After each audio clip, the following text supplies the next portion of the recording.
Good afternoon, everyone. Thank you for joining us today, and a special thanks to those who are joining us on Zoom. My name is Vidisha Biswas, and I'm a professor of political science here at Western. It is my honor to introduce our 2026 Gordon Sanderson Memorial Guest Speaker, Justice Raquel Montoya-Lewis. Justice Montoya-Lewis is an Associate Justice of the Washington State Supreme Court. She was appointed to this position by Governor Jay Inslee in 2019 and went on to win a full term in 2020. Justice Montoya-Lewis is the first Native American to serve on our state's Supreme Court. Prior to this, she was a trial judge for 20 years, serving as a Whatcom County Superior Court judge and a tribal court judge for tribes in Washington and the Southwest. Especially noteworthy for us is that from 2003 to 2015, she was on the faculty here at Western's Fairhaven College, and we're so delighted to welcome her back to our campus. She also obtained her MSW and JD from the University of Washington, and I think that represents the best of what our state's higher education institutions stand for. So please join me in welcoming Justice Raquel Montoya-Lewis.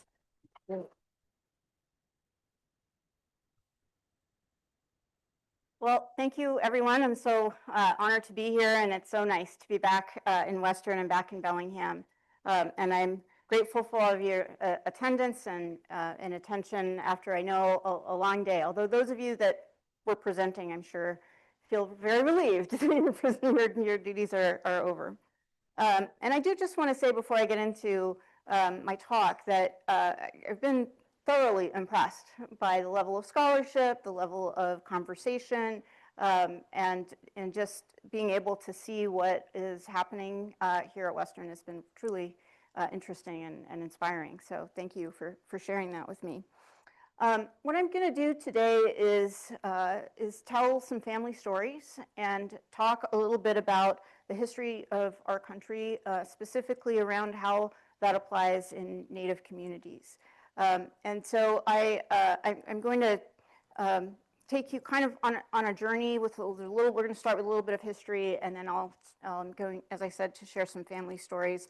And I will do my best to leave some time so that if there are questions, that we'll have some time to get into those questions. Okay. Is that working? No. It's okay. Oh, you know what? I'm looking at. I'm not quite sure why it's not going. Maybe I'm looking at the Zoom screen. Is that what you have here? There we go. Perfect. That's it. Okay. So I'm going to start by talking about what we in the legal community refer to as the Indian problem. The reason we refer to it as that is that that's the way the federal government has referred to the fact that when we had first contact with people from England who came to this country, there were already people here, as you all know, and as you all recognize through your land acknowledgements. And that presented a significant problem for the federal government. What do we do about that? I could spend the rest of the day talking about all of the iterations of that, but I just am going to share with you a few ways that the federal government, both through Congress, through the Department of the Interior, through the executive, and through the legal system, tried to sort of deal with this problem. We've had a variety of policies that have been applied to Native people over the course of history, and I'm not talking about all of them. This is not an a comprehensive slide. But I just want to give you a couple of terms so that when we're talking about what happened in my family, you'll kind of be able to put that into some context. So the Allotment Act and the Indian Removal Act, as you can see, many of these kind of overlap. They were competing policies that applied to tribes throughout the country. The Allotment Act and the Indian Reorganization Act are two very direct ways in which the federal government, through Congress, attempted to create a situation where Native people would integrate into society and no longer be required to be dealt with as sovereign nations. The Allotment Act did so by identifying male heads of households and said, we're going to give you X number of acres, usually between 5 and 10 acres. The idea being, then you can work the land and develop a sense of ownership over that property and deed it to your children, and eventually the need for land set aside for tribes will evaporate because you'll become farmers, basically. The Indian Removal Act is exactly what it sounds like. This is another policy where the federal government said, if we take Native people from their land and move them into urban areas, then they will assimilate and we'll end up with the same result. They'll no longer be separate communities. We won't have this problem of having sovereign nations. That was also talked about in terms of assimilation, and this is the part of where I start to tell my family story, where you start to see the federal government removing children from the care of their parents, from their communities, and putting them into boarding schools across the country. So both these times, as you can see, they sort of overlap. All of these things were happening at the same time. Depending on the tribe you come from, you have different stories about which part of this affected your community. So all of these policies, various attempts to change who Native people were, failed. No surprise there. And we arrived at what in the 1930s was referred to as the Indian Reorganization Act, or the creation of IRA constitutions or tribes. Basically, what the federal government said is, okay, I guess you guys are still going to be your own government and have your own communities and cultures. In order for us to continue to support that financially, to ensure that you are protected in your treaty rights, we're going to require you, tribes, to adopt constitutions that have separation of powers. Basically, they said, if you adopt constitutions that are similar to the US Constitution and you look like a government that we believe is a legitimate one, then good things will happen. We'll recognize you as a government, we'll understand what your government is, and we can proceed through that. My tribe is an Indian Reorganization Act. We have an IRA constitution that was passed by the tribe I should know that number. I think it was in the 40s. There are significant differences between IRA constitutions and the federal constitution. For example, there is not a requirement that tribes not establish an official religion, because many tribes, mine is one, would say that their customs, traditions, and religious beliefs are inseparable from the governmental structure. And so that's an example of the way in which an IRA constitution can be really different.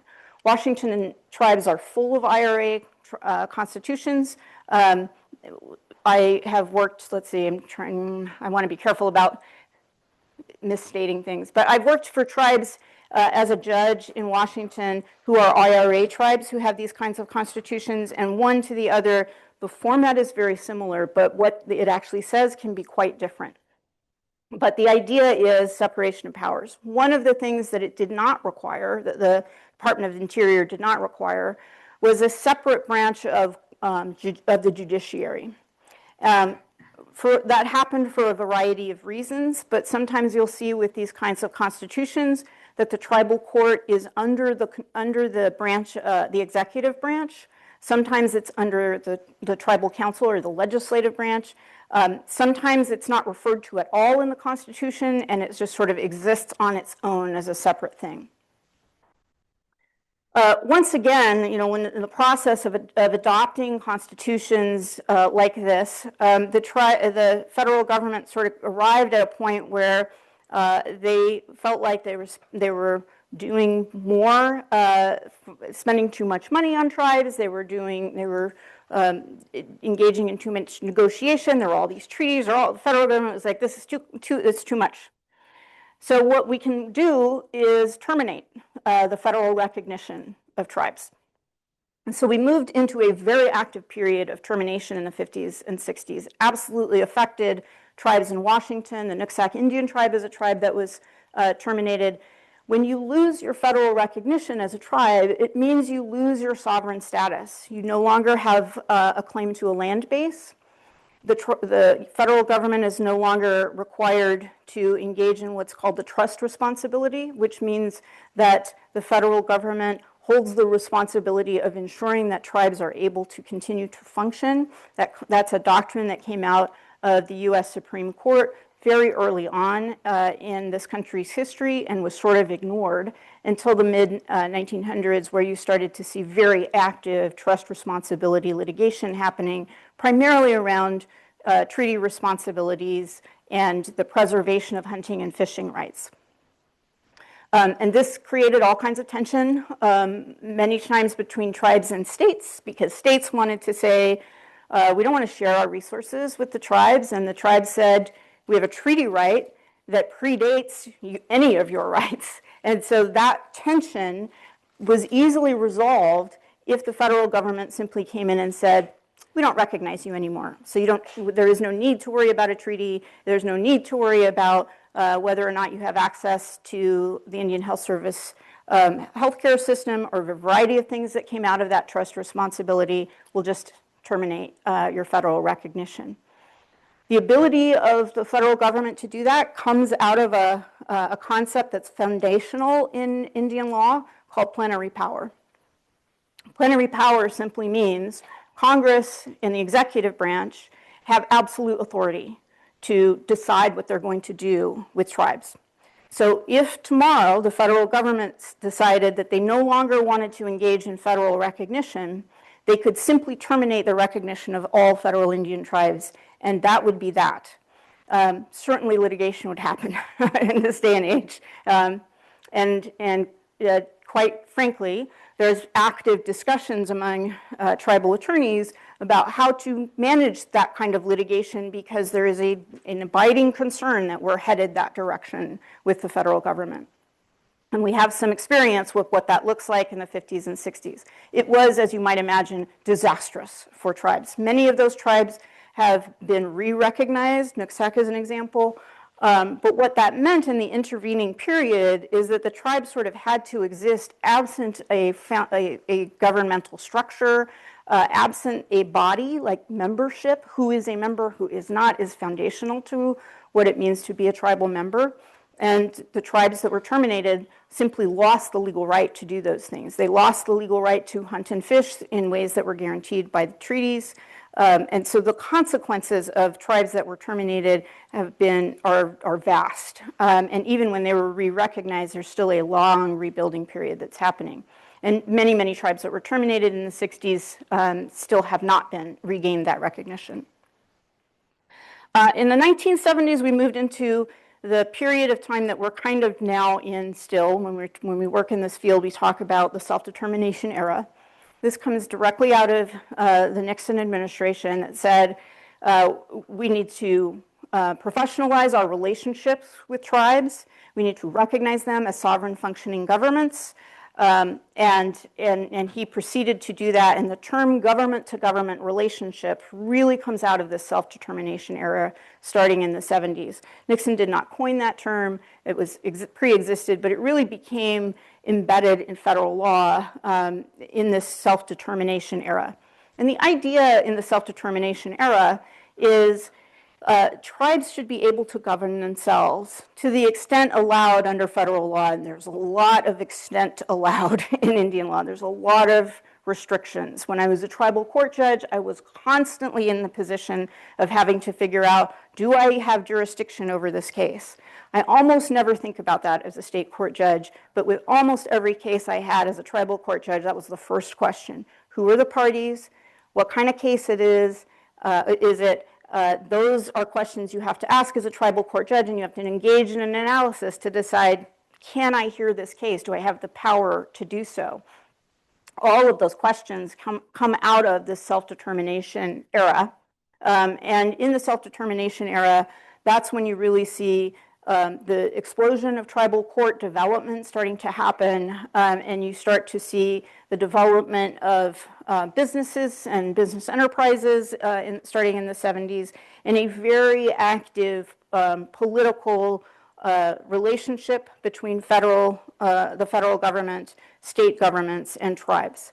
And so now when you in the state of Washington, if you convene a group to study some issue, almost always there's a requirement, mostly by statute, that says you have to include someone who is representing the tribal interests in that working group or whatever it is. And that's a direct result of the self-determination era. So I'm going to move into talking a little bit more specifically now. And are you all hearing me okay? Okay, good.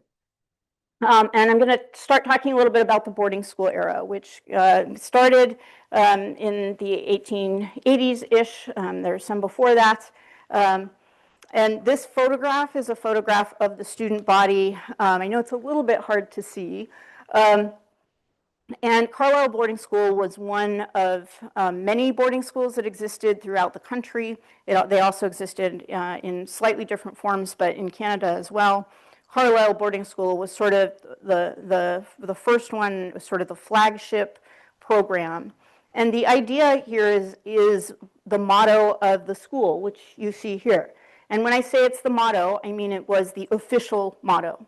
Kill the Indian, save the man. That is to say, put them in school, teach them English, force them to cut their hair, beat them when they speak their own languages, don't allow them to speak their language to each other, force them to learn and speak English, and go to school. And it is a very direct plan to assimilate Native people. It was founded by Colonel Richard Pratt. I use Colonel because it's really important to understand that he was a military man. And this was a military-based boarding school. These buildings still exist. It is now the Army Navy War College. And you can go there and see the place. It still runs as a military school. And that was the intention. The intention was to be regimented, to train the boys to be soldiers, to train the women to be homemakers, and they weren't really training them to be homemakers for their own home. They were training them to work in the homes of white people and sort of serve white communities. There were many schools, more than 26 that I have here. Those were sort of the official ones. There were also lots of others that were based in Catholic Church doctrine and run by the Catholic Church and other kinds of mission schools like that. This is a photograph of one student body photograph. If you're interested in this, in learning more about Carlisle, if you just Google it, Carlisle Industrial Boarding School is probably the quickest way you'll get there. There is an archive of almost everything that existed at Carlisle. And so if you happen to be someone like me that has family members that went to Carlisle, you can find tons of information. One of the things about coming from a community that has been subjected to a variety of methods of genocide, and I use that word on purpose because that's what it is that there's a lot of the federal government tracking to see, are we successful? Have we successfully rid ourselves of the Indian problem? So there are very detailed census data from tribes all throughout the country. There's tons of photographs, and if you have relatives who went to schools like this, there's all kinds of documentation. It's quite remarkable, and they were very good at Carlisle at starting that process of documentation, in part because Pratt wanted to document what he believed would be his success in solving the Indian problem. I was talking about this with my chamber's staff recently, and we were looking at some photographs. I've been doing a lot of research into this, and one of them said, you know, I've looked at this picture 100 times with you, but I never realized until looking at it that none of the kids are smiling in this picture, and that hadn't occurred to me either. And so now this picture, while it was always sad, is sort of even more heartbreaking. Everyone just looks, you know, blank more than anything else. It's not even misery. It's just sort of, they look frozen to me in many ways. So Pratt was a public speaker, he was a writer, he talked extensively about why he believed he would be successful in this mistake. in this process. And he said, these are a couple, there are hundreds of things you could pull out from what he said that are just horrifying. I really think these two passages are important because he really is very clear about the plan. It's a great mistake to think that an Indian is born an inevitable savage. That statement made in the 1890s was a statement that he believed was sort of saying they're not that bad actually, right? But the language is just excruciating. He's born a blank, like all the rest of us. Left in the surroundings of savagery, he grows to possess a savage language, superstition, and life. So if you believe that the language these children are speaking is born of the devil, which is what many folks in positions of power like this in the 1800s believed, then it's not just your responsibility to take that from them, it's also your right to do it. And he very much believed that. He believed that the religion that tribal people participated in and believed in was superstitious, was evil, was savage. So he goes on to say, when we allow him to the freedom of association, meaning when he leaves just talking to his community and leaves the reservation or the community he grew up in and gets to talk to other people, meaning white people, the developing influences of social contact then the Indian will quickly demonstrate that he can be truly civilized, and he himself will solve the question of what to do with the Indian. And he will do that by no longer being Indian. So this is really the theory that this is built upon. So going back to the Indian Removal Act, the assimilation, the allotment, these are all different ways of trying to get to the same result. So we're going to start talking a little bit about my family, some of my family members. So as I said, one of the things that comes out of being a population that's studied, that has been, when multiple attempts to eradicate us occurred, lots of photographs exist. So these photographs really are remarkable to me. The woman in this photograph is my great-great-grandmother, Sachima. This photograph is taken, we think, around maybe 1875, 1880. And she was the wife of the governor of the Pueblo of Laguna. I am from two different tribes, the Pueblo of Isleta and the Pueblo of Laguna. So a lot of the story I'm going to tell you today comes from Laguna, and we'll get to how Isleta comes into the mix in a minute. She married Jose Paisano at Laguna, and he was the governor of the Pueblo of Laguna for a long time. One thing I should say is that if you're used to tribes in the Northwest, governor is the same as chairperson. So just the person who is sort of the elected leader of the community. So both of these folks grew up at Laguna, spent their whole lives there. They had children together, many children together. And they were certainly interacting with the federal government. There was, at the time, there were people from the Bureau of Indian Affairs called Indian agents, and they were responsible for sort of creating a relationship between the Department of the Interior and the tribes that they were responsible for. And particularly my great-great-grandfather here spent a lot of time working with the Indian agent, and there's actually evidence that he traveled back to Washington, D.C. to work with Congress. And I think about that a lot when I do my own traveling and complain about how hard it is. And then I think, I wonder what my great-great-grandfather would say about that, because I can't imagine getting from New Mexico to D.C. in 1900.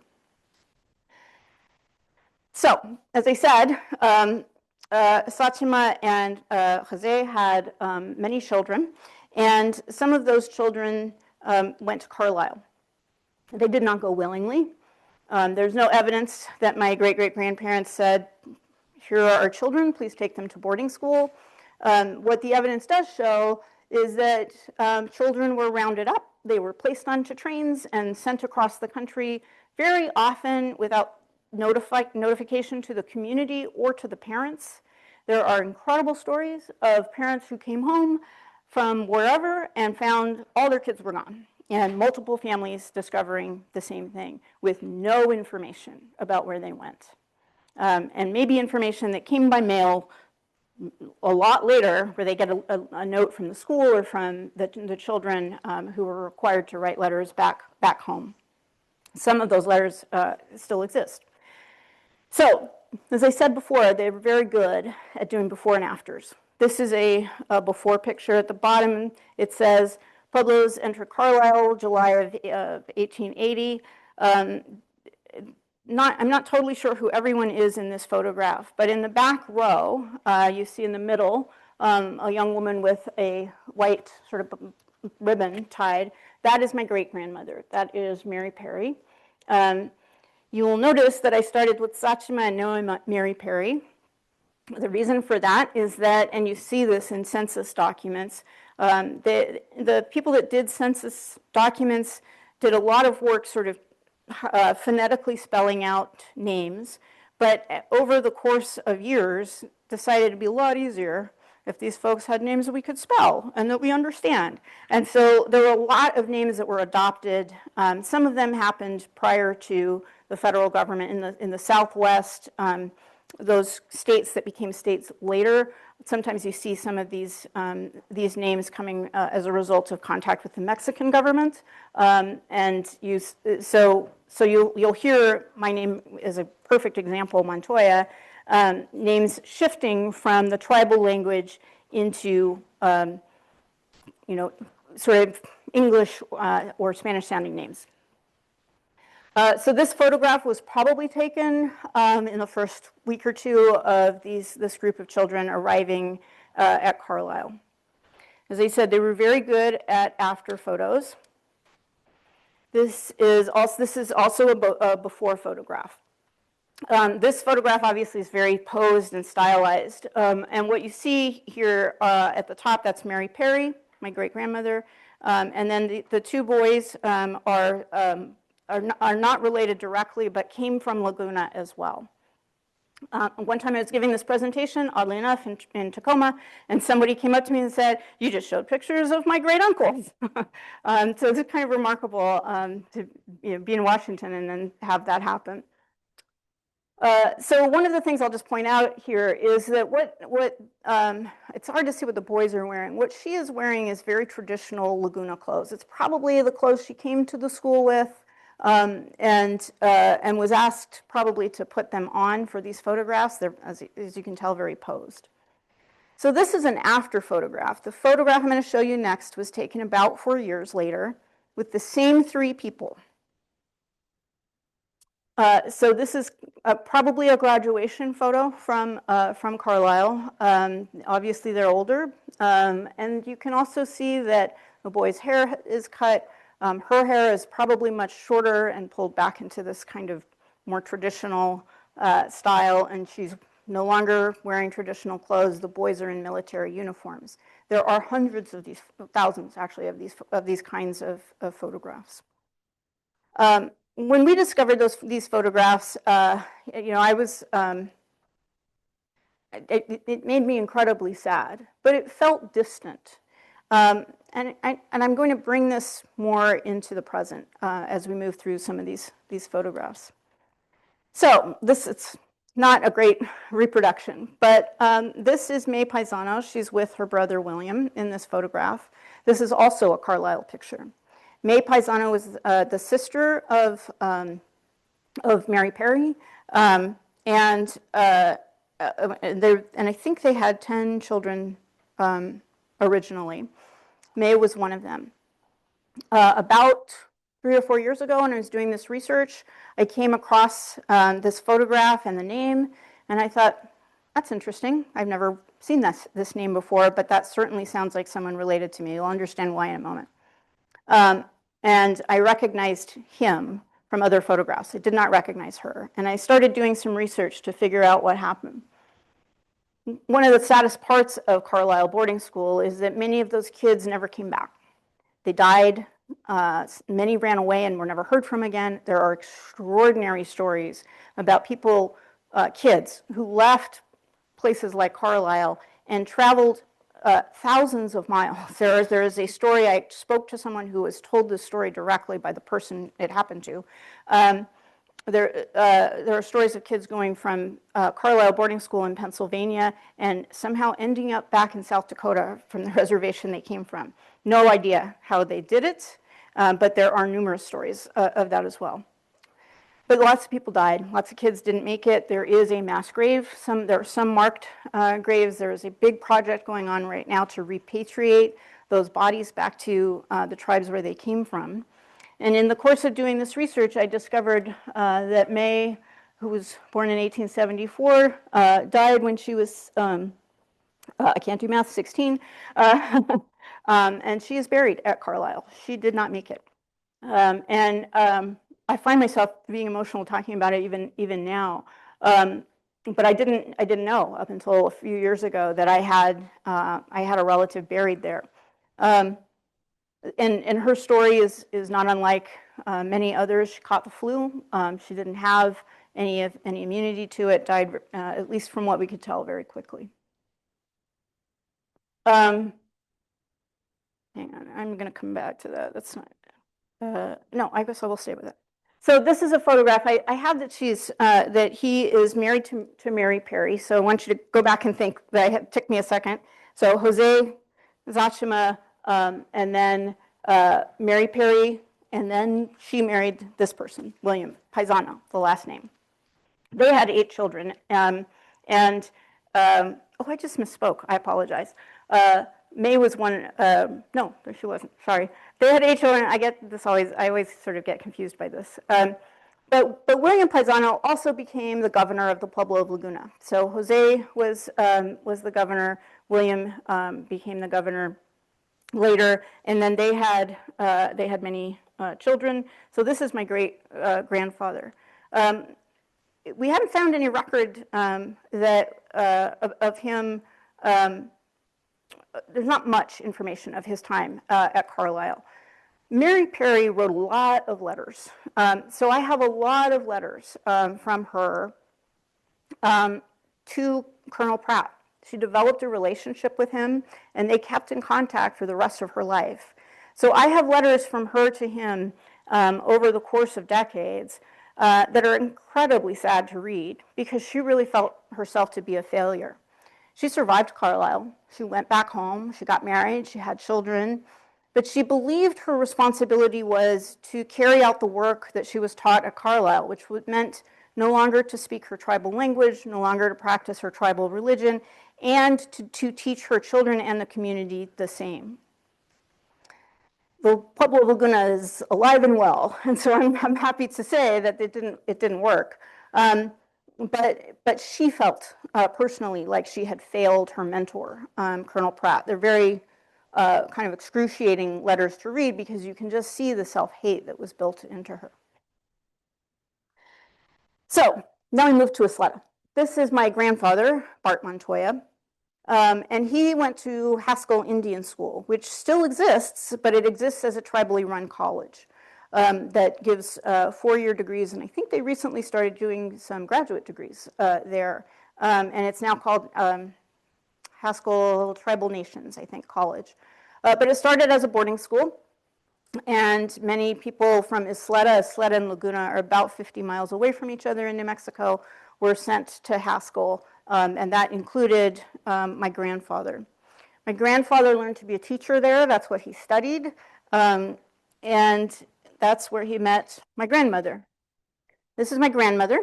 My grandmother's from the Pueblo of Laguna. She is one of the daughters of Mary and William, and her name is May Paisano, the same name as my relative one generation back that didn't come back. That's how I saw the name, and I thought, spelled differently, must be related, and in fact it was. As far as I know, there really never was much talk about May. My father has passed away, so when I discovered this information, I desperately wanted to ask him if he knew anything, and I haven't found much record. This photograph is of my grandmother. It's a graduation photograph from Haskell. She also learned to be a teacher at Haskell, This photograph makes me laugh every time I see it because it was not my grandmother at all to wear pearls and have her hair sort of, whatever, permed or hot combed or something. The photograph on the other side of her on a horse is how I remember my grandmother. And she was very much someone who was very committed to traditional ways, but she also very much learned to believe in the value of education. And that was where that's the beginnings of where you start to see this shift in tribal communities to talking to their kids about the importance of getting an education, whether that's a high school or a college education, and that was very much a value in my family. There was no question when I was growing up if I was going to go to college. My father was very clear that that was what I was going to do. The only question was whether I was going to be a doctor or a lawyer. Because I was bad at math, he knew I wasn't going to be an engineer like he was. So that was off the table from the beginning. My grandparents had two children, my father being one of them, and they lived at the Pueblo of Isleta. Intermarriage between the two tribes is very common. Culturally, they are very different. Even though they're very close together, they spoke two completely different languages. In Laguna, they speak the Caras language. At Isleta, they speak the Tiwa language. And so there was a lot of intermarriage between these two communities. And when a woman married into the other community, they would go and live there. And typically, they'd become adopted into that tribe in some form. And that's what happened in my family. My grandmother moved to Isleta. She relinquished her membership in the Pueblo of Laguna and became a tribal member at Isleta and became adopted through traditional customary processes that we have in our religious traditions at Isleta. And for my entire life, I grew up understanding myself to be 50% Isleta and understanding my grandmother and my grandfather both to be from the Pueblo of Isleta. Spent time at Laguna, but really that was where my father grew up. That was my home base as well. So this is Albuquerque Indian School. If you go to Albuquerque and also Phoenix and many other places in the Southwest, there is a street called Indian School Road. It's called that because there was an Indian school on that road. This building no longer exists, but I've been in this building. It existed up until about 20 years ago when it was torn down. But now this is in a very urban area of Albuquerque. It's basically central Albuquerque. But it was very remote at the time of its building. You can sort of see that there's nothing around it. It was a more local boarding school, which is sort of how things moved in the development of boarding schools. My grandmother and my grandfather, both teachers, sent both of their kids, my father and my aunt, to Albuquerque Indian School. So the job of sending kids away moved from being the government's job to being something my grandparents thought was in their best interest, to learn English and to become educated. And eventually my father, after leaving Albuquerque Indian School, went into a Catholic high school in Albuquerque and then went on to college. The same things happened, even though these schools were closer to home.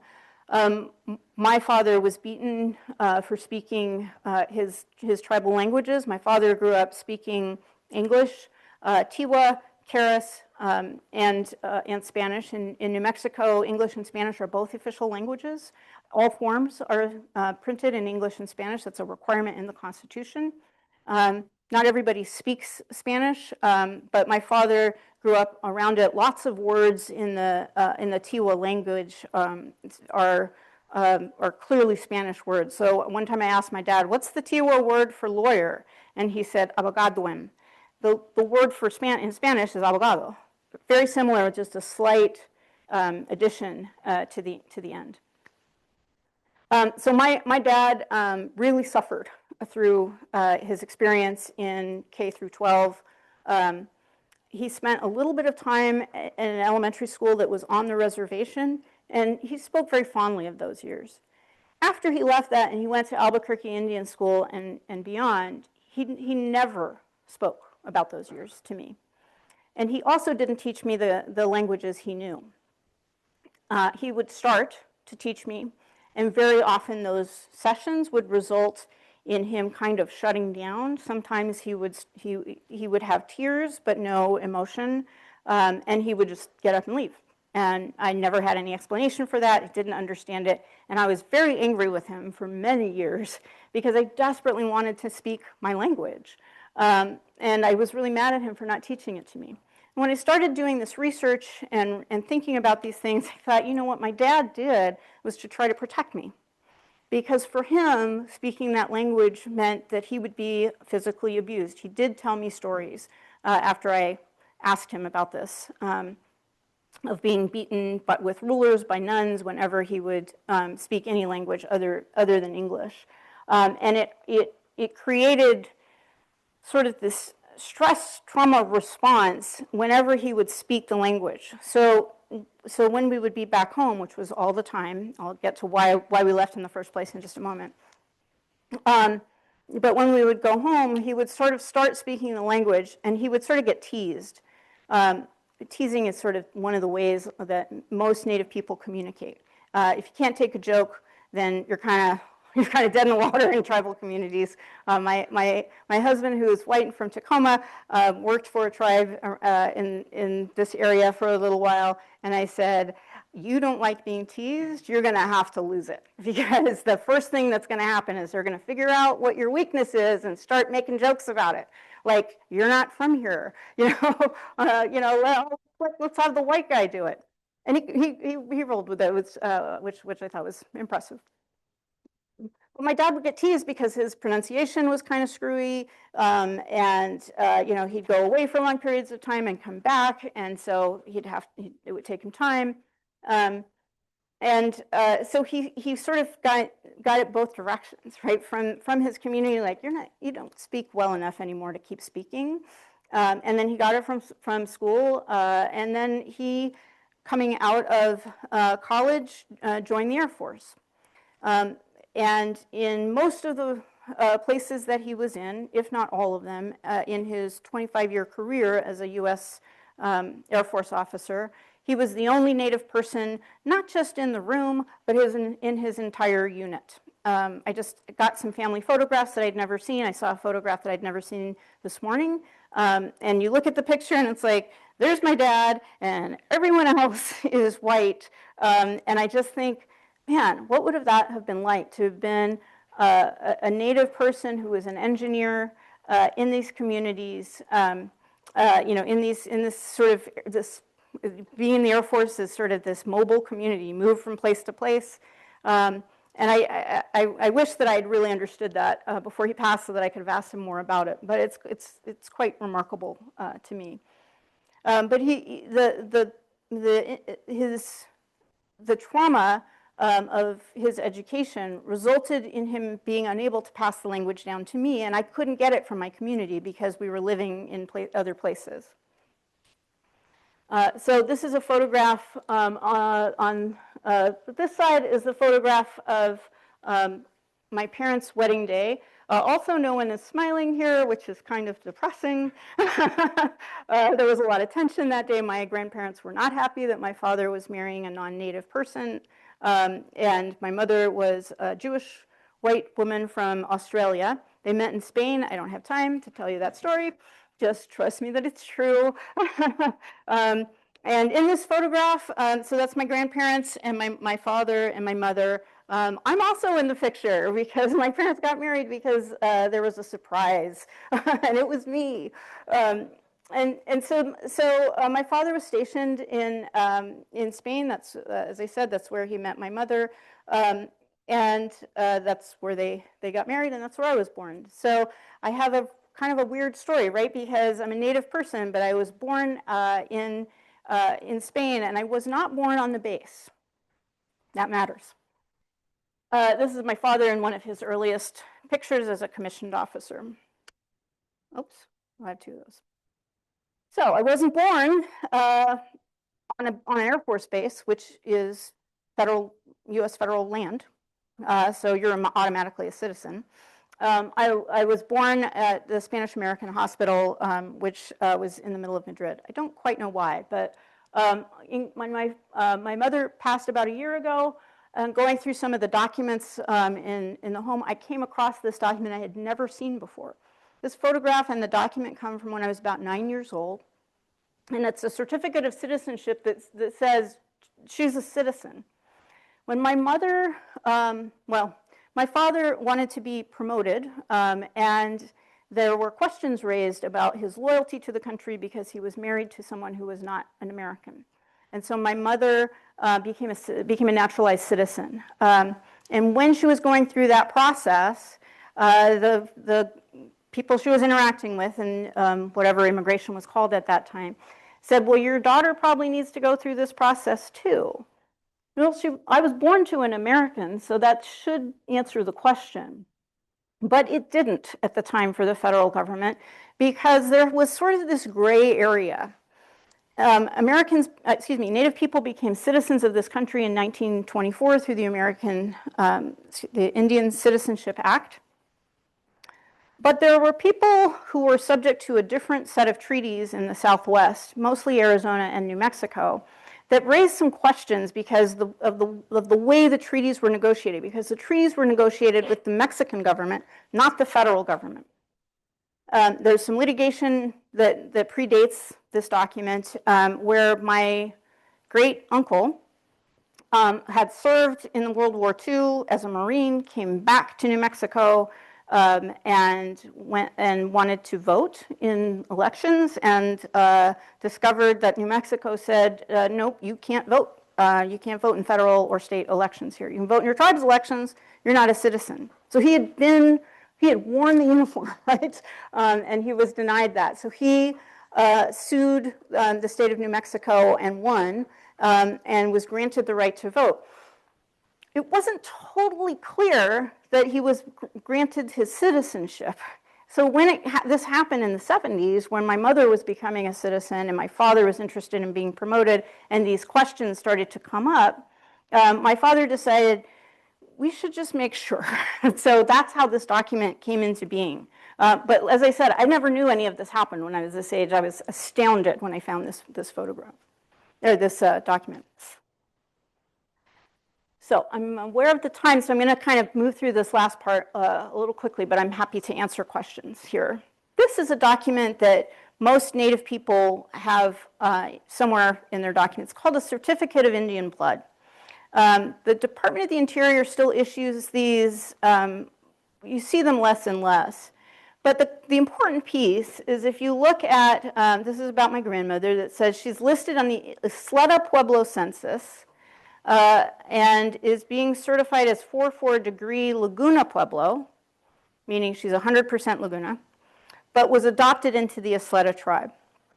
So there's a paper trail that shows that my grandmother married into Isleta, became traditionally adopted. That process was not written down. My tribe is extremely protective. Up until very recently, they did not teach the language. When I came back and I started living at Isleta after law school, I wanted to learn language, and I thought I could go take a class, and they were like, hey, if your parents didn't teach it to you, that sucks to be you. So I guess go and hang out and live with your grandma, and you'll figure it out. So I became a tribal court judge for my tribe. Much of my tribal court proceedings were held in the Tiwa language, so I had an interpreter as the judge. So I've had a lot of kind of odd but interesting experiences being in a courtroom with an interpreter and what that looks like. And this is an issue in state courts all the time. But we found these documents that showed that my grandmother was recognized to be part of Isleta. But as part of, it's a long story, again, another one I don't have time to tell, but as a tribal court judge, I became a judge about 3 years out of law school. I was asked by my tribe to come in and be a part-time judge to manage a couple of cases that the chief judge didn't feel like he had the expertise to manage. My father said, don't do it. You can't live on the reservation and be a judge, like it's going to go bad. My mentor, a couple of my mentors said, you're too young to be a judge, give it some time. I did it anyway, to disastrous consequences. So as I said, a long story. There was a very significant political fight that involved the religious government in my tribe, which kind of runs everything, but is very secretive. If you know who that is, who those people are, then you know, but if you don't know, it's because you're not supposed to. They mostly direct what the elected tribal council and governor of the tribe do. But there is no, that is completely secret. The religious part of our tribal government banned a tribal council member from running for another term. And he sued in tribal court, and he sued not just the tribal council, who actually issued the order saying he couldn't run, but also the religious government. He named them and brought them into the court. As a result of us holding an initial hearing, all of the judges were terminated from employment because the tribe said, we don't do that, and you know it, so you're all done. And when I left that meeting, I went home to my husband. We lived on the reservation in the home that my grandfather and my father built. And I said, I'm going to get disenrolled. We have to move. Because I'm like, we're going to lose everything. We're going to lose our home. Like, we got to go. That's actually how I ended up at Western. And so this is another document that shows the certification is what matters here. I hereby certify that the above mentioned person has relinquished membership in writing in the Pueblo of Laguna. I further certify that she is to be given full consideration for tribal membership upon adoption of a proper membership ordinance. So they're basically saying, we don't do this, we don't write this stuff down, but we're going to have to. There's some other things, external forces requiring this to happen. And so when I walked away from that conversation, I said, I'm going to get disenrolled. I'm not sure how they're going to do it. This is how they did it. They said, well, we never did it. We never adopted a formal adoption ordinance. So you're not 50% Isleta, which was the requirement to be a member there. You're actually 25. You're a quarter Isleta, a quarter Laguna. You're unenrollable here. And so I lost my enrollment, and I, in fact, lost all my father's property, which he had willed to me. My father died in the middle of this fight. And many of the people who disenrolled me signed this document. So I went back to the council, and I said, you all know what happened here. This is political. Let's just admit that. They never did.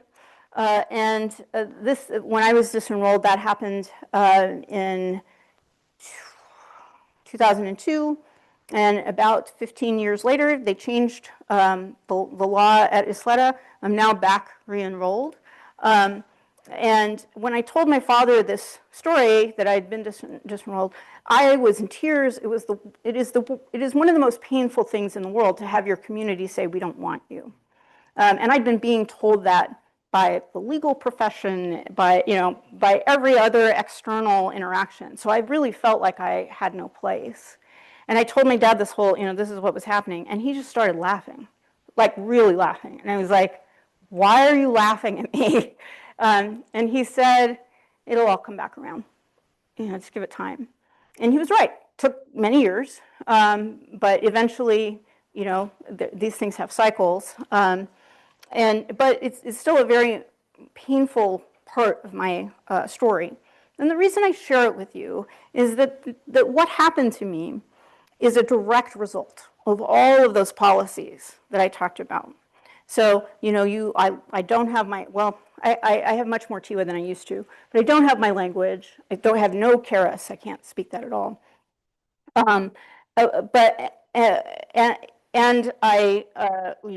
We moved around a lot. I lost my tribal membership. That meant I lost sort of my place there. And for a long time, people didn't consider me to be Native because I wasn't enrolled. And I struggled personally with that.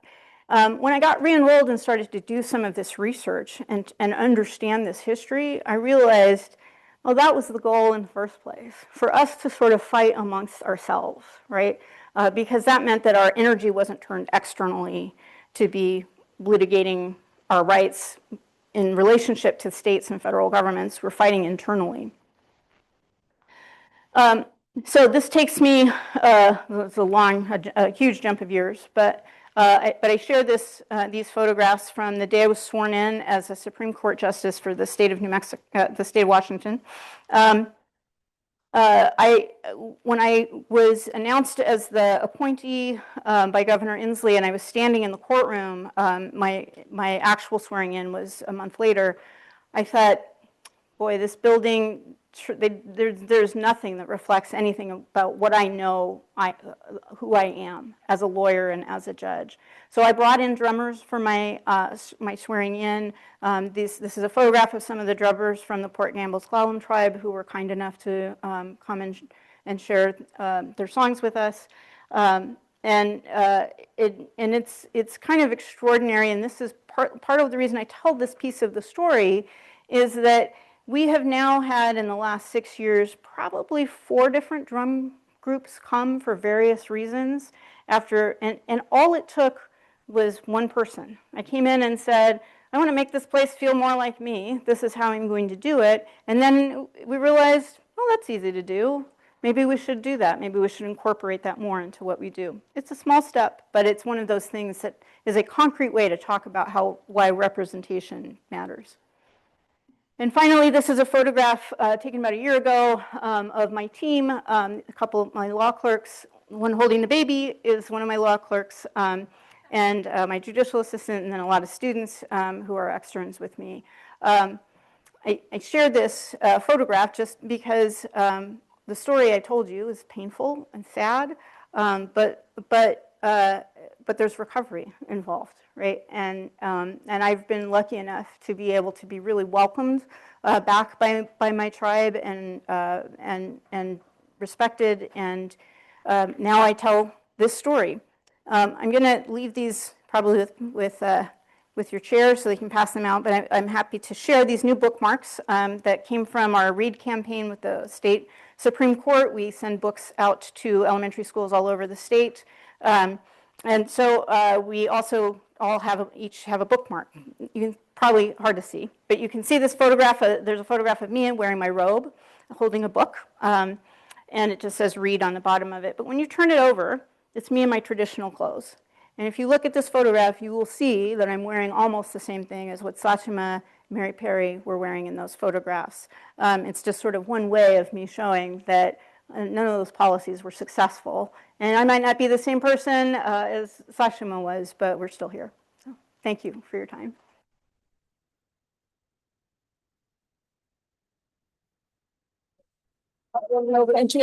Thank you so much for a very moving and thought-provoking talk. So I'm going to open it up to some Q&A. If you could raise your hand if you're in the room, if you have a question, and I'll call on you. And those of you who have joined us on Zoom, I'll keep track of the chat function as well. Any questions? Yes. Yeah. Thank you so much. Lovely talk. I wanted to ask about some of the gender politics you were describing. Your grandmother's sort of move to becoming part of a different tribe, and whether that is sort of originated in colonial law, or whether it's a part of the tribe, tribal custom, or if there was a kind of combination of those. It's absolutely a consequence of colonization. Historically, when you go back to our stories and our laws, it was very much a matriarchal society. It's always been patrilineal, but it is matriarchal, and that absolutely changed once the Catholic Church became involved in my community, which happened long before statehood. One of my uncles was very interested in Catholic history and wrote a whole book arguing that the church at the Pueblo of Isleta is the first Catholic church in the country. St. Augustine in Florida would like to have a word with him, but it's very much an artifact of a shift as a result of a variety of colonization and assimilation and those impacts. If I could ask a question, it's related a little bit to the bookmarks that you made. What are your thoughts based on your research about how the history that you described is currently being taught both in our state and in our nation? Because I often think in my work, and we just talk about this in my classes as well, about how how powerful the teaching of history is for this country's youth. So what is the progress that you've seen? What would you like to still see in the education of this country? I think it's better than it was. And I think in Washington, we have a requirement that this history be taught in some form, and there are proposed curricula that get used. So it's better, but it's still fairly limited in my experience. I at least a couple of times a year, I will have a young person express surprise that I'm an Indian, right? They'll be like, I thought they were all dead. That happens regularly to me. And so that tells me that that's not really happening in schools. And I saw it with my own children who are in their 20s now.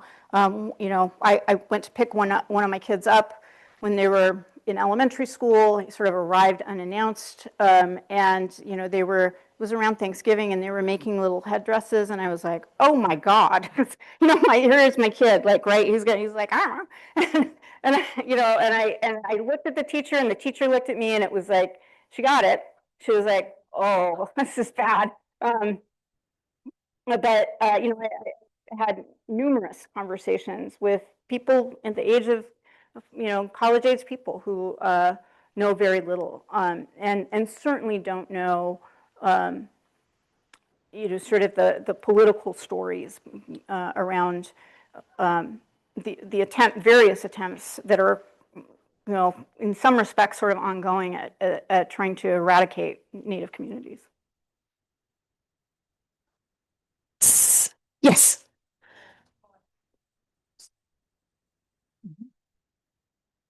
As you mentioned, the difference between Laguna and that they were very different cultures. Mm-hmm. I was just wondering if you could elaborate on how they can help sort of identify with those different.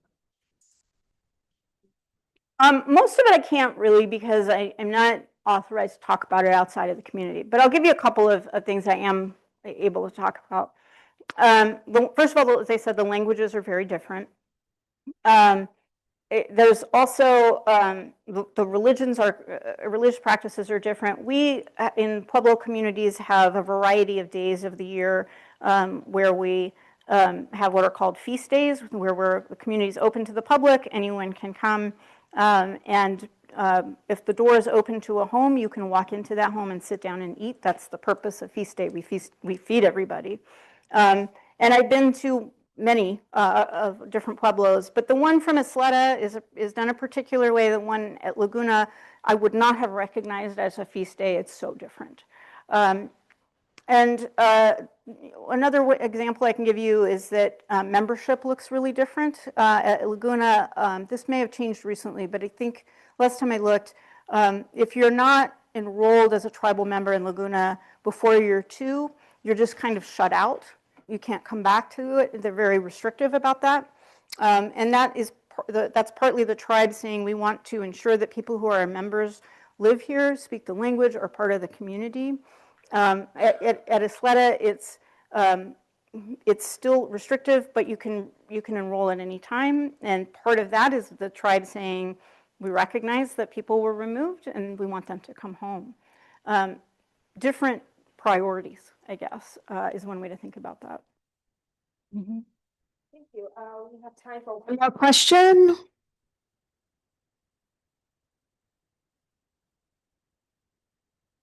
No.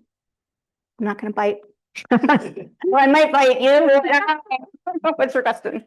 There's justice, but Justice Montoya-Lewis, you've been a judge, and I know, having gone through law school, that's a very formative time.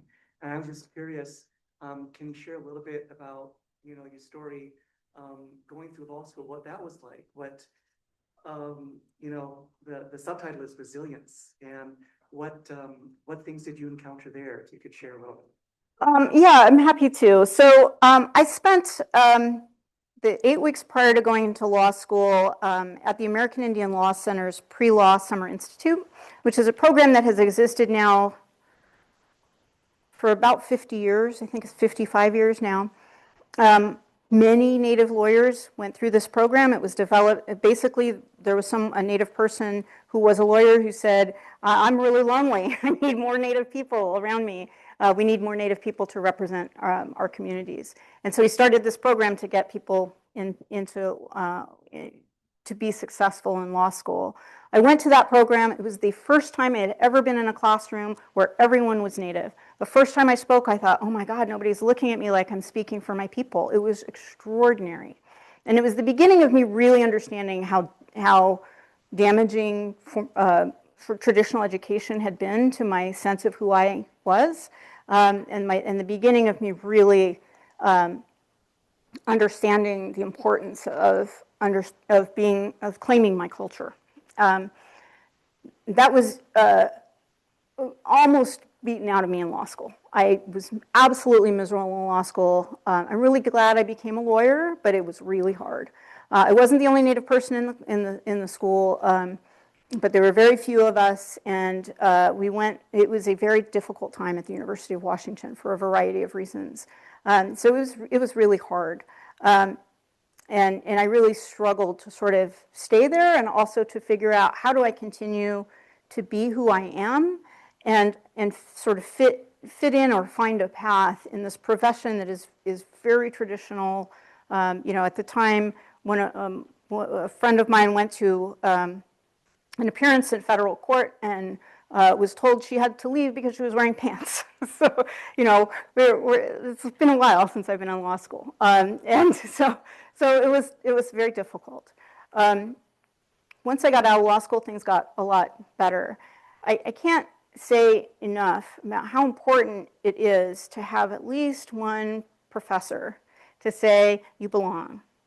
And you can come in my office and cry all you want, but then you need to go back and study. And I had one of those. I had a couple of those, and I will be forever grateful for them, because absent that, I don't know if I could have stuck it out. It was really tough. But I'm on the other side, and I'm glad I did it. But it was really hard, and learning some of this history gave me language to be able to talk about it. And now sometimes I do this talk at law schools, and the response from Native students is always like, this is what I need in order to understand, like, I'm still necessary as a Native person in the law. And that's what kept me going, is knowing that. Thank you. I would like to wrap up our session with a question that we got on Zoom, which I'll read out. What steps towards reconciliation can be taken by the federal government, especially in regard to the great harm inflicted on Native tribes during efforts by the federal government to suppress Native identities, such as the truly horrific treatment your family has endured for generations? Let's see, about a year and a half ago, maybe a little longer, in 2024, I got an email from the White House, and they do a lot of phishing tests where I work. They like sort of trip you up, and I was like, the White House. So it turned out I sent it to IT, and they were like, good job, but this is a real email from the White House. I was lucky enough to be able to be present when former Secretary of the Interior Deb Haaland and President Biden held an extraordinary event in Gila River, which is outside of Phoenix, to an invited audience of probably 1,500 people to apologize for the treatment of Native people, specifically about the boarding schools.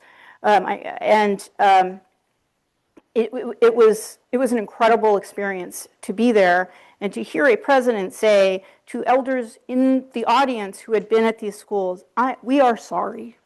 And he apologized repeatedly, and he talked about what would happen next to continue the process of reconciliation. All of that has stopped. But it was very meaningful to me, not just to be there, but to see what it meant to the elders who happened to be there to be able to hear it. And a lot of people were like, you're going to get a picture with the president? He only met with elders who were survivors of these schools. And I thought that was just extraordinary. In terms of, sort of continuing to move forward in terms of reconciliation, the best way I can put it is to learn about how the legal system continues to impact Native communities in disproportionate ways. And this is a very current thing. The people who get pulled over and cited for driving with a suspended license, Native women are cited something like 600 times more than any other demographic. There are people that are sitting in prison for long periods of time, 30, 50-year sentences, who committed crimes when they're 16, 17, 18, are wildly overrepresented as indigenous people. And they have been attempting for years and years to get something passed to get those people the opportunity to have resentencings. And it has stalled out in the legislature every time. And the foster care, child welfare system has similar disproportionality problems. Washington has some of the worst disproportionality, meaning that children who are in foster care who are Native are overrepresented. So if you were doing it correctly, I don't know if that's the right word. If the Native population is 2% in the state, they should be 2% in the foster care system. Native kids are something like 15% in the foster care system in Washington. Wildly overrepresented, and some of the worst overrepresentation in the country. We should be ashamed, right? But we never talk about that. So as far as I'm concerned, I care about these families today. My story matters. My family's story matters. Telling the story of my ancestors is really important to me because that's who I am and who I come from. But if we're not actually changing what we're doing, then we're not really following. People often use me to say, like, well, look at you, this just happened to me. I had a justice from another state when I've been doing a lot of work on attorney licensing reform, arguing that we should have something other than the bar exam or in addition to the bar exam, so that you don't have to just pass one high stakes test to be a lawyer. And we're doing it in Washington. It's not really moving in other parts, in other states. So I was at a conference about this, and I had a justice from another state arguing that we don't need that, and he said, you did it, you passed the bar exam, you did these things, and it was like, you don't get to do that. You don't get to use the fact that I'm an outlier on every measure to then say, well, then everybody else should pull themselves up by their bootstraps, because I didn't pull myself up by my bootstraps.